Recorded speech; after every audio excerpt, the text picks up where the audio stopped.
Today I'll be removing the upper oil pan from the engine. The first step is to remove the pickup with two 10 mils. Now we can remove the two 10 mils to get to the thermostat, and we can remove that. Now that we got the thermostat out and off, we can take out all the bolts around there. They are 12 mil.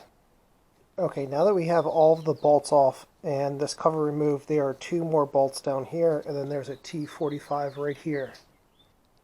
Now that we have the back two bolts and the T45 removed, we can pry off the lower pan, or the upper pan. There's a spot right here, a spot right here, and then there is a spot right here. You might be able to get under here, but it comes up relatively easily, and then you can just lift it off.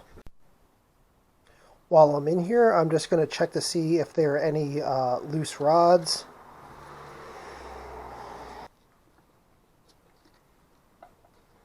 And all of them are pretty secure.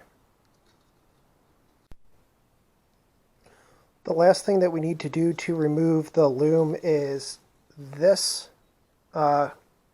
zip tie here, this zip tie here, and then two connectors down there, and then we should be able to remove it completely from the short block. I actually missed a couple of things. This connector right here, you have to push down on it and pull, and then these two, and then it should come out.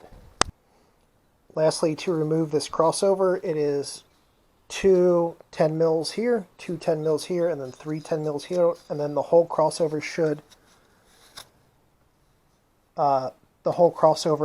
tube should be able to be pulled up.